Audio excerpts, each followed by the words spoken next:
नमस्कार दोस्तों, आज हम पढ़ेंगे शैव धर्म के बारे में। इससे पहले हम लोग पढ़ चुके हैं बौद्ध धर्म के बारे में यानी गौतम बुद्ध के बारे में, और उससे पहले हम लोग पढ़ चुके हैं जैन धर्म के बारे में यानी भगवान महावीर स्वामी के बारे में।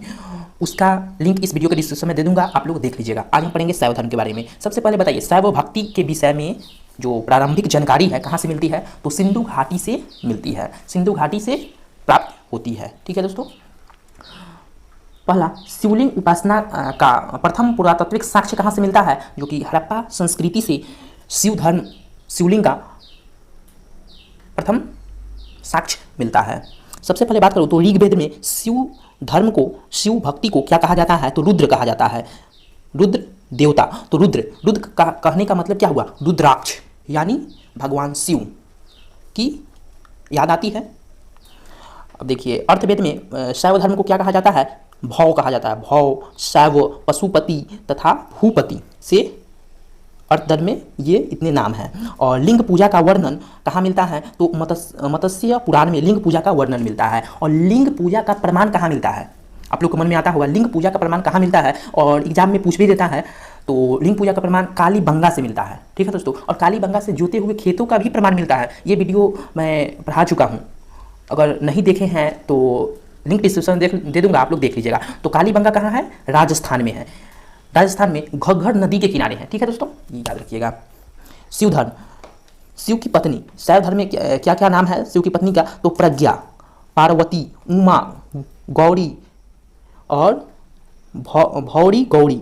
ठीक है, इससे ये पुकारा जाता है। ठीक है, ये आप लोग ध्यान में रखिएगा। नेक्स्ट है वामन पुराण में शैव धर्म की संप्रदाय की संख्या 4 बताई गई है। कौन कौन, पहला पशुपत, दूसरा कौपालिक, तीसरा कालामुख, चौथा लिंगायत। ठीक है, लिंगायत, ये याद रखिएगा। और नेक्स्ट है दक्षिण भारत में शैव धर्म को चालुक्य, राष्ट्रकूट, पल्लव एवं चोल के समय लोकप्रिय रहा, खूब अधिक लोकप्रिय। जो कि दक्षिण भारत के कुछ राजा हैं उनके समय से शैव धर्म बहुत लोकप्रिय रहा। कौन कौन राजा था, तो किसने किया था, लिख देता हूँ नाम, नयनार ने किया था, और एक था आडियर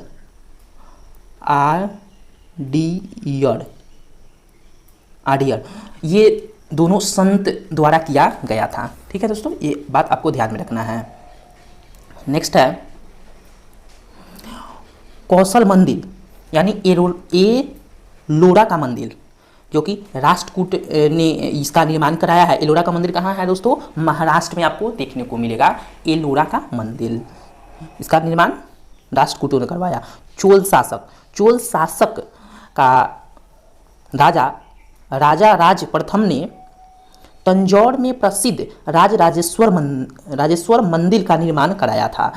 राजेश्वर मंदिर का निर्माण करवाया, जिसे बृहदेश्वर मंदिर के नाम से भी जाना जाता है। ठीक है, राजेश्वर मंदिर का नाम क्या हो गया, बृहदेश्वर मंदिर। ठीक है दोस्तों, ये बात आपको ध्यान में रखना है। नेक्स्ट है, और एक भी बात और कि और भी मंदिर एक है पशुपतसुत मंदिर, जो कि शैव धर्म में है, जो कि नेपाल में पड़ता है। और नेपाल की राजधानी कहाँ है, काठमांडू में, पशुपतसुत मंदिर। ठीक है दोस्तों, ये भी आप याद रखिएगा। नेक्स्ट है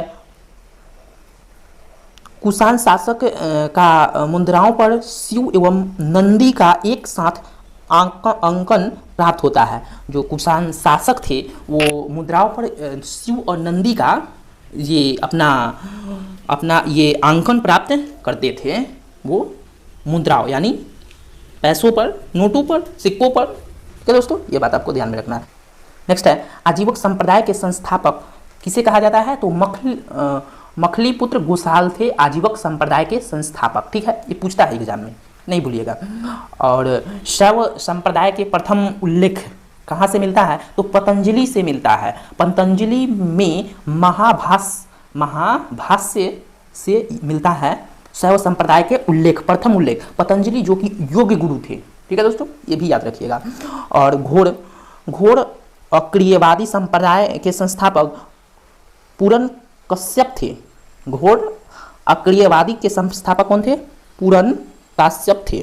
ठीक है, नेक्स्ट है अनिश्चयवादी संप्रदाय के संस्थापक संजय वेठलीपुत्र थे। ठीक है दोस्तों, तो ये इस बात आपको ध्यान में रखना है। तो जितने इंपॉर्टेंट शैव धर्म में क्वेश्चन यहाँ से कहाँ से पूछे जाते हैं मैं पढ़ा दिया, तो आप लोगों को बस इसको ध्यान में रखना है। ठीक है दोस्तों, चलिए दोस्तों आज के लिए इतना ही। कल हम लोग पढ़ेंगे वैष्णव धर्म, शैव धर्म और वैष्णव धर्म जो कि भागवत धर्म भी कहा जाता है। ठीक है दोस्तों, तो आज हम लोग शैव धर्म के बारे में पढ़ लिए हैं, कल पढ़ेंगे वैष्णव धर्म के बारे में। ठीक है दोस्तों, तो अगर मेरे चैनल को सब्सक्राइब नहीं किए हो तो सब्सक्राइब कर लो। ठीक है दोस्तों, चलिए दोस्तों फिर मिलते हैं कल नेक्स्ट वीडियो में, तब तक के लिए जय हिंद जय भारत।